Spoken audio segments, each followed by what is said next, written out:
നമസ്കാരം, ശ്രുതിസ് കുക്കറിയിലേക്ക് നിങ്ങൾക്ക് എല്ലാവർക്കും സ്വാഗതം. ഞാൻ ശ്രുതി നിതിൻ. ഇന്ന് നമ്മൾ വളരെ എളുപ്പത്തിൽ നമുക്ക് തയ്യാറാക്കിയെടുക്കാൻ പറ്റുന്ന ഒരു സാമ്പാറിൻ്റെ റെസിപ്പിയാണ് കാണിക്കുന്നത്.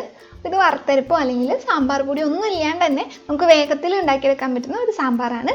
നമ്മൾ കുക്കറിലാണ് ഉണ്ടാക്കുന്നത്, അതുകൊണ്ട് തന്നെ വളരെ പെട്ടെന്ന് തന്നെ നമുക്കിത് ഉണ്ടാക്കിയെടുക്കാൻ പറ്റും. അപ്പോൾ നമുക്കിത് എങ്ങനെയാണ് ഉണ്ടാക്കുന്നത് കണ്ടു നോക്കാം. അപ്പോൾ കാണുന്നതിന് മുന്നേ ഒരു കുഞ്ഞു കാര്യം കൂടി പറഞ്ഞോട്ടെ. നിങ്ങൾ ഈ സാമ്പാർ ഉണ്ടാക്കി നോക്കുകയാണെങ്കിൽ നിങ്ങൾക്ക് ഇഷ്ടപ്പെടുകയാണെങ്കിൽ ഈ വീഡിയോയ്ക്ക് ലൈക്ക് ചെയ്യാനും അതുപോലെ തന്നെ ചാനൽ സബ്സ്ക്രൈബ് ചെയ്യാനും മറക്കരുത്.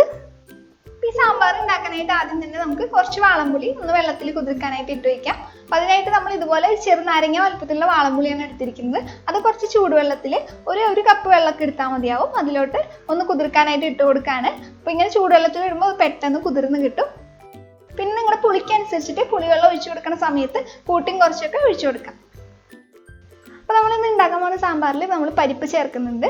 അപ്പോൾ നമ്മളിവിടെ എടുത്തിരിക്കുന്നത് തൂരപ്പരിപ്പാണ്. സാമ്പാർ പരിപ്പ് എന്നായിരിക്കും ചില സ്ഥലത്തൊക്കെ പറയുന്നുണ്ടാവും. സാമ്പാറൊക്കെ വെക്കാൻ ഉപയോഗിക്കുന്ന പരിപ്പ് അതൊരു 6 ടേബിൾ സ്പൂണാണ് എടുത്തിരിക്കുന്നത്. ഇനി ഇത് നന്നായിട്ടൊന്ന് കഴുകി വൃത്തിയാക്കാം. അതിനുശേഷം ഇതൊരു കുക്കറിലോട്ടൊന്ന് ഇട്ട് കൊടുക്കാം. കുക്കറിലോട്ട് ഇട്ട് കൊടുത്ത ശേഷം ഇതിലേക്ക് നമുക്ക് വേകാനായിട്ട് കുറച്ച് വെള്ളം ഒഴിച്ചു കൊടുക്കാം. ഇപ്പോൾ 1 കപ്പ് പച്ചവെള്ളമാണ് ഒഴിച്ചു കൊടുത്തിരിക്കുന്നത്, അതായത് നോർമൽ വാട്ടർ. അത് ഒഴിച്ചു കൊടുത്ത ശേഷം ഇതൊരു ലോ ഫ്ലെയിമിൽ വെച്ച് അടച്ചു വെച്ചിട്ട് ഒന്ന് വേവിച്ചെടുക്കാം.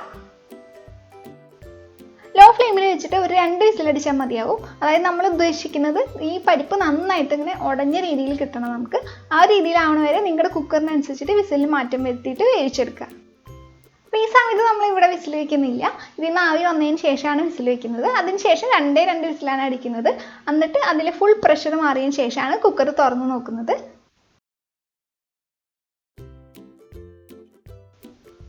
അപ്പോൾ ഈ സമയത്ത് നോക്കുമ്പോൾ ഈ കുക്കറിൽ അധികം വെള്ളമൊന്നും ഉണ്ടാവില്ല. പരിപ്പ് നന്നായിട്ട് വെന്ത് കഴിഞ്ഞാൽ നമുക്ക് ഈ കുക്കറിൽ നിന്ന് ഇതൊന്ന് മാറ്റി വയ്ക്കാം. അപ്പോൾ നമ്മുടെ ഈ സാമ്പാറിന് കുറച്ച് കൊഴുപ്പൊക്കെ കൊടുക്കുന്നത് ഈ പരിപ്പാണ്. അതുകൊണ്ടാണ് ഈ പരിപ്പ് നന്നായിട്ട് വേവണം എന്ന് പറഞ്ഞത്. നമ്മൾ പരിപ്പൊന്ന് എടുത്ത് നോക്കിയിട്ട് കൈവച്ച് ഒന്ന് ഞെക്കി നോക്കുമ്പോൾ നന്നായിട്ട് ഇതുപോലെ തന്നെ ഒന്ന് വെന്തുടഞ്ഞ പോലെ നമുക്ക് കിട്ടണം. എന്നാലാണ് നമ്മുടെ ഈ സാമ്പാറിന് കൂടുതൽ ടേസ്റ്റ് ഉണ്ടാവുള്ളൂ. ഇനി സാമ്പാറിലേക്കായിട്ട് കുറച്ച് പച്ചക്കറികളും കൂടി എടുത്ത് വെച്ചിട്ടുണ്ട്. ഒരു ഉരുളക്കിഴങ്ങാണ് നമ്മൾ എടുത്തിരിക്കുന്നത്. പിന്നെ ഒരു വലിയ ക്യാരറ്റ് എടുത്തിട്ടുണ്ട്, ഇതുപോലെ കഷ്ണങ്ങളാക്കി വെച്ചിരിക്കുകയാണ്. പിന്നെ ഇതുപോലത്തെ വലുപ്പത്തിലുള്ള 4 കഷ്ണം ചേനയാണ് എടുത്തിരിക്കുന്നത്. പിന്നെ ഈ വലുപ്പത്തിലുള്ള ഒരു 4 കഷ്ണം കായും കൂടി എടുത്ത് വെച്ചിട്ടുണ്ട്, പച്ചക്കായ, നേന്ത്രക്കായ വയ്ക്കില്ല അത്. പിന്നെ ഈ വലുപ്പത്തിലുള്ള മത്തങ്ങയാണ് എടുത്തിരിക്കുന്നത്. ഈ വലുപ്പത്തിലുള്ള ഒരു 10 കഷ്ണം മത്തങ്ങ എടുത്ത് വെച്ചിട്ടുണ്ട്. പിന്നെ എല്ലാം കൂടിയിട്ട് ഇതുപോലത്തെ ഒരു കപ്പിൽ ഒരു 3 കപ്പോളം വരുന്ന കഷ്ണങ്ങളായിട്ടാണ് എടുത്തിരിക്കുന്നത്. അപ്പോൾ ഞാൻ അളന്നിട്ടും കൂടി കാണിച്ചു തരാം എങ്ങനെയാണ് എടുത്തിരിക്കുന്നതെന്ന്. അപ്പോൾ നിങ്ങൾ കപ്പിലേയും കുഴപ്പമില്ല, ഒരു ചെറിയ ഗ്ലാസ്സിൽ അങ്ങനെ അതുപോലെ അളന്നിട്ട് കഷ്ണങ്ങൾ എടുത്താൽ മതി. ഇത് 250 ml കൊള്ളണ ഒരു കപ്പിലാണ് ഇപ്പം ഞാൻ അളവ് പറയുന്നത്. ഏകദേശം എത്ര കഷ്ണങ്ങൾ എടുക്കണമെന്ന് അറിയാൻ വേണ്ടിയിട്ട് ഞാനൊന്ന് അളന്ന് പറഞ്ഞു എന്നുള്ളൂ. നമ്മൾ വെള്ളം അളന്നെടുത്തതും ഈ ഒരു കപ്പിൽ തന്നെയാണ്. പിന്നെ നമ്മൾ ഈ സാമ്പാർ കുക്കറിൽ ഉണ്ടാക്കുന്നതുകൊണ്ട് തന്നെ കഷ്ണങ്ങളൊക്കെ പെട്ടെന്ന് ഉടഞ്ഞു പോകാനായിട്ട് ചാൻസ് ഉണ്ട്. അതുകൊണ്ട് തന്നെ കഷ്ണങ്ങളൊക്കെ കുറച്ചൊരു വലിപ്പത്തിൽ എടുക്കുന്നതായിരിക്കും നല്ലത്. പ്രത്യേകിച്ചൊക്കെ പെട്ടെന്ന് ഉടഞ്ഞു പോകുന്ന ഈ മത്തങ്ങയൊക്കെ ഇതുപോലത്തെ വലിപ്പത്തിലെങ്കിലും നിങ്ങൾ എടുക്കാൻ നോക്കുക. അപ്പോൾ പച്ചക്കറികളിൽ നിങ്ങൾക്ക് ഇത് തന്നെ എടുക്കണമെന്നൊന്നുമില്ല. നിങ്ങൾക്ക് ഇഷ്ടമുള്ള ഏത് പച്ചക്കറികളായാലും ഒരു 3 കപ്പ് നമ്മൾ പിപ്പ് എടുത്ത് വയ്ക്കുക. അതിനുശേഷം കുറച്ച് പച്ചക്കറികളും കൂടി നമ്മൾ ചേർക്കുന്നുണ്ട്. പിന്നെ ഈ സാമ്പാറിലേക്കായിട്ട് കുറച്ച് പച്ചക്കറികളും കൂടി നമ്മൾ എടുത്തിട്ടുണ്ട്. ഒരു തക്കാളി നീളത്തിൽ അരിഞ്ഞു വെച്ചിട്ടുണ്ട്. പിന്നെ 2 വെണ്ടക്കായാണ് എടുത്തിരിക്കുന്നത്. പിന്നെ ഒരു മുരിങ്ങക്കായ എടുത്തിട്ടുണ്ട്. പിന്നെ ഇതിലേക്കായിട്ട് ചെറുള്ളിയാണ് എടുത്തിരിക്കുന്നത്. ഒരു 15 മുതൽ 20ഓളം വരെ ചെറുള്ളി നമുക്ക് ഇതിലേക്കായിട്ട് എടുക്കാം. നമ്മളിവിടെ 20 ചെറുള്ളി എടുത്തിട്ടുണ്ട്. അപ്പോൾ ചെറുള്ളി തന്നെ ചേർക്കാൻ നോക്കാം. നിങ്ങൾക്ക് ചെറുള്ളിക്ക് പകരം വേണമെങ്കിൽ സവാളയൊക്കെ ഒരെണ്ണം ചേർക്കാം. പക്ഷേ ചെറുള്ളിയുടെ ടേസ്റ്റ് സവാളയ്ക്ക് കിട്ടില്ല. അതുകൊണ്ട് ചെറുള്ളി തന്നെ നിങ്ങൾ എടുക്കാൻ നോക്കാം. ഇനി കുക്കറൊന്ന് ചൂടായിട്ട് വരുമ്പോൾ അതിലോട്ട് ഓയിൽ ഒഴിച്ചു കൊടുക്കാം. വെളിച്ചെണ്ണ ആയിരിക്കും കൂടുതൽ ടേസ്റ്റ് ഉണ്ടാവുക. നിങ്ങൾക്ക് മറ്റേതെങ്കിലും ഓയിൽ ഇഷ്ടമെന്ന് വെച്ച് കഴിഞ്ഞാൽ അത് ചേർത്ത് കൊടുക്കാം. ഒരു 2 ടേബിൾ സ്പൂൺ വെളിച്ചെണ്ണ ഒഴിച്ചു കൊടുക്കുക. വെളിച്ചെണ്ണ ഒന്ന് ചൂടായിട്ട് വരുമ്പോൾ അതിലോട്ട് ഒരു 1/4 ടീസ്പൂൺ ഉലുവ ഇട്ട് കൊടുക്കുക. നമ്മളിപ്പോൾ ഈ സാമ്പാർ ഉണ്ടാക്കാനായിട്ട് ഒരു 2 ലിറ്ററിൻ്റെ കുക്കറായിട്ട് ഉപയോഗിക്കുന്നത്. ഉലുവ ഒന്ന് പൊട്ടി വരുന്നതോടുകൂടി നമുക്ക് ഫ്ലെയിം ഓഫ് ചെയ്ത് കൊടുക്കാം. കാരണം നമ്മൾ ഇതിലോട്ട് പൊടികളൊക്കെ ചേർക്കാൻ പോവാണ്. അതുകൊണ്ട് തന്നെ പെട്ടെന്ന് പൊടികൾ കരിഞ്ഞു പോകാണ്ടിരിക്കാൻ വേണ്ടിയിട്ടാണ് നമ്മൾ ഫ്ലെയിം ഓഫാക്കി കൊടുക്കുന്നത്. അപ്പോൾ ഫ്ലെയിം ഓഫാക്കി കൊടുത്ത ശേഷം ഇതിലോട്ട് 1/2 ടീസ്പൂൺ മഞ്ഞൾപ്പൊടി ചേർത്ത് കൊടുക്കുക. പിന്നെ ഒരു 2 ടേബിൾ സ്പൂൺ മല്ലിപ്പൊടിയാണ് ചേർത്ത് കൊടുക്കുന്നത്. അപ്പോൾ പാചകത്തിൽ തുടക്കക്കാരായിട്ടുള്ള ആൾക്കാരാണെങ്കിൽ ഈ ടീസ്പൂണും ടേബിൾ സ്പൂണിൻ്റെ അളവുകൾ അങ്ങോട്ടും ഇങ്ങോട്ടും തെറ്റാണ്ടിരിക്കാൻ നോക്കുക. 3 ടീസ്പൂൺ എന്ന് പറയുന്നതാണ് 1 ടേബിൾ സ്പൂൺ. ഇനി ഇതിലോട്ട് 1 ടേബിൾ സ്പൂൺ കാശ്മീരി ചില്ലി പൗഡറും കൂടി ചേർത്ത് കൊടുക്കുക. അപ്പോൾ നിങ്ങളുടെ കയ്യിൽ കാശ്മീരി മുളക് പൊടി ഇല്ലെങ്കിൽ നിങ്ങൾക്ക് സാധാ മുളക് പൊടി എടുക്കാം. അതാകുമ്പോൾ ഇത്രത്തോളം ഒന്നും എടുക്കരുത് കേട്ടോ, എത്രത്തോളം എടുത്താൽ നല്ല എരിവായിരിക്കും. ഇനി നമുക്ക് ഇതിലോട്ട് കായം പൊടി ചേർത്ത് കൊടുക്കാം. അപ്പോൾ നമ്മൾ സാമ്പാറിന് നല്ലൊരു മണമൊക്കെ കൊടുക്കുന്നത് കായാണ്. അപ്പോൾ 1 ടീസ്പൂൺ കായം പൊടി ചേർത്ത് കൊടുക്കുന്നുണ്ട്. കായം പൊടിയും നിങ്ങളുടെ കയ്യിൽ ഇല്ലെങ്കിൽ നിങ്ങൾക്ക് ചെറിയൊരു കഷ്ണം കായം ഇട്ട് കൊടുക്കാം. അപ്പോൾ ഈ പൊടികളുടെയും പച്ചക്കറികളുടെയും എല്ലാ അളവുകളും നമ്മൾ കറക്റ്റായിട്ട് ഡിസ്ക്രിപ്ഷൻ ബോക്സിൽ കൊടുക്കുന്നുണ്ട്. അപ്പോൾ നിങ്ങൾക്ക് ആവശ്യമുണ്ടെങ്കിൽ ഒന്ന് നോക്കാം. ഇനി ഈ പൊടികളൊക്കെ എല്ലാം കൂടി നന്നായിട്ടൊന്ന് വഴറ്റിയെടുക്കുക. അപ്പോൾ ഈ സമയത്തൊക്കെ ഫ്ലെയിം ഓഫാക്കി തന്നെയാണ് ഇരിക്കുന്നത്.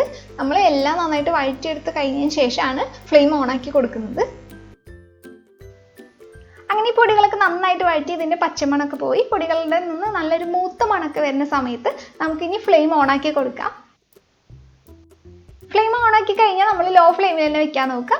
അതിനുശേഷം നമ്മൾ നേരത്തെ തന്നെ എടുത്തു വെച്ചിട്ടുള്ള എല്ലാ പച്ചക്കറികളും കൂടി ഇതിലോട്ട് ചേർത്ത് കൊടുക്കുക. എന്നിട്ട് ഈ പച്ചക്കറികളെല്ലാം കൂടി നന്നായിട്ടൊന്ന് വഴറ്റിയെടുക്കണം. ആ പൊടികളൊക്കെ എല്ലാ പച്ചക്കറികളും ആവണ രീതിയിൽ ഒന്ന് നന്നായിട്ടൊന്ന് വഴറ്റിയെടുക്കുക.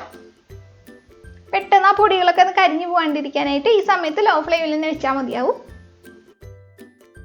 ഇതുപോലെ എല്ലാ കഷ്ണങ്ങളും നന്നായിട്ടൊന്ന് വഴറ്റിയെടുത്ത് കഷ്ണങ്ങളിലൊക്കെ നന്നായിട്ട് പൊടികളൊക്കെ പറ്റിക്കഴിഞ്ഞ ശേഷം നമുക്ക് ഇതിലോട്ട് വേവിച്ച് വെച്ചിട്ടുള്ള പരിപ്പ് കൂടി ചേർത്ത് കൊടുക്കാം. എന്നിട്ട് വീണ്ടും നന്നായിട്ടൊന്ന് ഇളക്കിയെടുക്കുക. പരിപ്പ് എല്ലായിടത്തും ആവണ രീതിയിൽ ഒന്ന് ഇളക്കിയെടുക്കുക. അപ്പോൾ നമ്മളിത് ഇതിലോട്ട് ഉപ്പ് ചേർത്തിട്ടില്ല. അപ്പോൾ ഈ സമയത്ത് നമ്മൾ ഇതിലോട്ട് ആവശ്യമായിട്ടുള്ള കുറച്ച് ഉപ്പ് ചേർത്ത് കൊടുക്കുക. അതിനുശേഷം ഇതിലോട്ട് 1 കപ്പ് വെള്ളം ഒഴിച്ചു കൊടുക്കുക. ഇത് നോർമൽ വാട്ടറാണ് ഇപ്പോൾ നമ്മൾ ഒഴിച്ചു കൊടുത്തിരിക്കുന്നത്. ഇനി 1 കപ്പ് പുളിവെള്ളം കൂടി ഒഴിച്ചെടുക്കുക. നമ്മൾ നേരത്തെ തന്നെ ചൂടുവെള്ളത്തിൽ പുളി കുതിർക്കാനായിട്ട് വെച്ചിട്ടില്ലേ, അതൊന്ന് പിഴിഞ്ഞതിന് ശേഷം ആ വെള്ളമാട്ടോ നമ്മളിപ്പോൾ എടുത്തിരിക്കുന്നത്. ഇനി നന്നായിട്ട് ഇതുപോലെ ഒന്ന് ഇളക്കി കൊടുക്കുക. അതിനുശേഷം ഇതിലേക്കായിട്ട് കുറച്ച് മല്ലിയില എടുത്തിട്ടുണ്ട് ഇടാനായിട്ട്. 1 പിടിയാണ് നമ്മളിപ്പോൾ എടുത്തിരിക്കുന്നത്. മല്ലിയിലയുടെ അളവിൽ നിങ്ങൾക്ക് മാറ്റം വരുത്താം, നിങ്ങളുടെ ഇഷ്ടത്തിനനുസരിച്ച് കൂട്ടിയും കുറച്ചെടുക്കുക. അതൊന്ന് ഇതുപോലെ പിച്ചി ഒന്ന് ഇട്ട് കൊടുക്കുന്നുണ്ട്. കുറച്ച് കറിവേപ്പിലയും കൂടി ഉണ്ടെങ്കിൽ ഇടാം.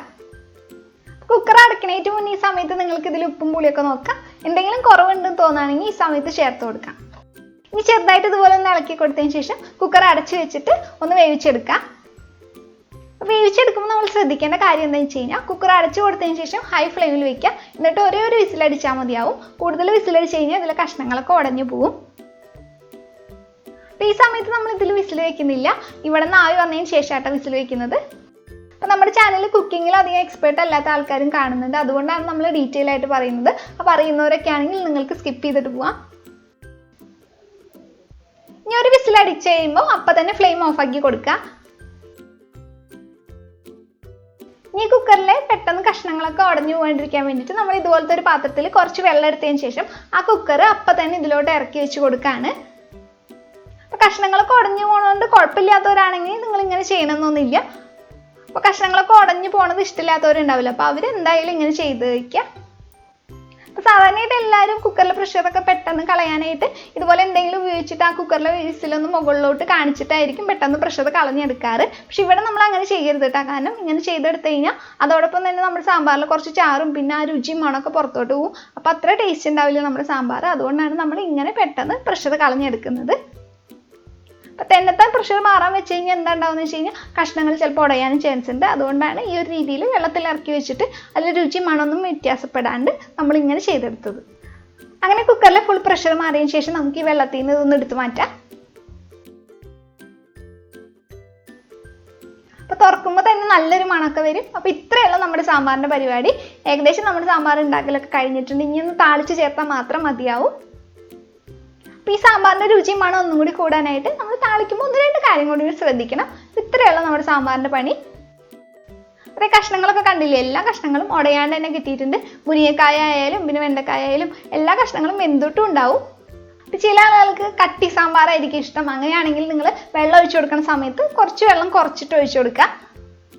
പിന്നെ പുളി കൂടുതൽ വേണ്ടവർക്കാണെങ്കിൽ ഈ സമയത്ത് നോക്കിയിട്ട് പുളി കുറച്ചും കൂടി വേണം തോന്നുകയാണെങ്കിൽ കുറച്ച് ചൂടുവെള്ളത്തിൽ പുളി ഒന്ന് പിഴിഞ്ഞതിന് ശേഷം ഇതിലോട്ട് ഒന്ന് ഒഴിച്ചു കൊടുത്ത ശേഷം ഒന്ന് തിളപ്പിച്ചെടുത്താൽ മതി. അപ്പോൾ ഈ സാമ്പാർ ഇപ്പം കാണുന്ന പോലെയില്ല, ഒന്ന് ഇരുന്നിട്ട് കുറച്ചും കൂടി ഒന്ന് കുറുകും നമ്മൾ വിളമ്പുമ്പോഴേക്കും. ഈ സാമ്പാറിലോട്ടൊന്ന് താളിക്കാൻ ചേർക്കാം നമുക്ക്. അതിനായിട്ട് പാത്രം ചൂടാകുമ്പോൾ ഒരു 1.5 ടേബിൾ സ്പൂൺ ഓയിൽ ഒഴിച്ചു കൊടുക്കുക. അപ്പോൾ നിങ്ങൾ നേരത്തെ വെളിച്ചെണ്ണ ഉപയോഗിച്ചതെന്ന് വെച്ചാൽ ഇപ്പോൾ വെളിച്ചെണ്ണ തന്നെ എടുക്കുക. മറ്റേതെങ്കിലും ഓയിലാണെങ്കിൽ അത് ഒഴിച്ചു കൊടുക്കുക. എന്നിട്ട് വെളിച്ചെണ്ണ ചൂടായിട്ട് വരുമ്പോൾ ഒരു 1/2 ടീസ്പൂൺ കടുക് ഇട്ടിട്ടൊന്ന് പൊട്ടിക്കാൻ വെക്കുക. കടുകൊന്ന് പൊട്ടിക്കഴിഞ്ഞതോടുകൂടി നമുക്ക് ഇതിലോട്ട് കുറച്ച് കറിവേപ്പിലും 2, 3, 4 പച്ചമുളകും കൂടി ചേർത്ത് കൊടുക്കുക. മുളകിൻ്റെ കളറൊന്ന് മാറി വരുന്ന സമയത്ത് നമുക്ക് ഫ്ലെയിം ഓഫ് ആക്കി കൊടുക്കാം. ഫ്ലെയിം ഓഫ് ആക്കിയതിന് ശേഷം ഇതുപോലെ കുറച്ച് മല്ലിയിലയും കൂടി ഇതിലേക്ക് ഇട്ട് കൊടുക്കുകയാണ്. മല്ലിയില ഈ സാമ്പാറിന് നല്ല മണവും ടേസ്റ്റൊക്കെ നൽകുന്നതാണ്. അപ്പോൾ നിങ്ങൾ മല്ലിയില എന്തായാലും ഇടാൻ നോക്കാം. നമ്മൾ ഈ സാമ്പാറിൽ ആദ്യമേ തന്നെ ഉലുവ പൊട്ടിച്ച കാരണം പിന്നീട് നമ്മൾ ഇതിലോട്ട് ഉലുവ ഈ സമയത്ത് ഇട്ട് പൊട്ടിച്ചിട്ടില്ല. അതുകൊണ്ട് തന്നെ ഒരു നുള്ള് ഉലുവേരെ പൊടിയും കൂടി ഈ സമയത്തൊന്ന് ചേർത്ത് കൊടുക്കുക. പിന്നെ ഒരു വലിയ നുള്ള് കായം പൊടിയും കൂടി ഈ സമയത്തൊന്ന് ചേർത്ത് കൊടുത്ത ശേഷം നന്നായിട്ട് തന്നെ ഒന്ന് ഇളക്കുക എല്ലാം കൂടിയിട്ട്. ഇനി സാമ്പാറിലോട്ടൊന്ന് ഒഴിച്ചു കൊടുക്കുക. നമ്മുടെ സാമ്പാർ ഇവിടെ റെഡി ആയിട്ടുണ്ടാവും. അപ്പോൾ ഇത്രയേ ഉള്ളൂ. അതുകൊണ്ട് തന്നെ നമുക്ക് വളരെ എളുപ്പത്തിൽ കാലത്ത് ഇഡ്ഡലിയിലപ്പോ അല്ലെങ്കിൽ നമുക്ക് ദോശയിലപ്പൊക്കെ ഉണ്ടാക്കാൻ പറ്റുന്ന ഒരു സാമ്പാറാണ്. അതല്ലെങ്കിൽ നിങ്ങൾക്ക് ചോറിൻ്റെ ഒപ്പം പപ്പടമൊക്കെ കൂട്ടിയിട്ട് കഴിക്കാൻ പറ്റില്ല. നല്ല ടേസ്റ്റി ആയിട്ടുള്ള ഈസി ആയിട്ടുള്ള ഒരു സാമ്പാറാണ്. നിങ്ങൾ എല്ലാവരും ഉണ്ടാക്കി നോക്കുക. എളുപ്പത്തിലൊക്കെ വറുത്തരയ്ക്കാണ്ടൊക്കെ ഉണ്ടാക്കണം എന്ന് ആഗ്രഹിക്കുന്നവരാണെങ്കിൽ സാമ്പാർ പൊടിയൊന്നും ഇല്ലാണ്ട് ഇതുപോലെ ഒന്ന് ഉണ്ടാക്കി നോക്കിയിട്ട് നിങ്ങളുടെ കമൻസ് ഒക്കെ അറിയിക്കുക. അപ്പോൾ ഇഷ്ടമായാലും ഇല്ലെങ്കിൽ നിങ്ങൾക്ക് ധൈര്യമായിട്ട് ഉണ്ടാക്കി നോക്കിയതിന് ശേഷം അഭിപ്രായം അറിയിക്കുക. അപ്പോൾ നിങ്ങൾക്ക് വീഡിയോ ഇഷ്ടമായെന്ന് കരുതുന്നു. ഇഷ്ടമായെങ്കിൽ വീഡിയോക്ക് ലൈക്ക് ചെയ്യുക. അതുപോലെ തന്നെ സബ്സ്ക്രൈബ് ചെയ്യാനും മറക്കരുത്. അപ്പോൾ ഉണ്ടാക്കി നോക്കിയിട്ട് നിങ്ങൾക്ക് ഈ സാമ്പാർ ഇഷ്ടപ്പെടുകയാണെങ്കിൽ ഇത് മറ്റുള്ളവർക്കും കൂടി ഒന്ന് ഷെയർ ചെയ്ത് കൊടുക്കണേ. അപ്പോൾ വീണ്ടും നമുക്ക് നല്ല റെസിപ്പിയുമായിട്ട് കാണാം. അതായത് നിങ്ങൾ എല്ലാവരും നല്ല ഭക്ഷണം കഴിച്ച് ഹെൽത്തി ആയിട്ട് സന്തോഷമായിട്ട് ഇരിക്കുക. അപ്പോൾ വീണ്ടും കാണുന്നവരെ ബൈ.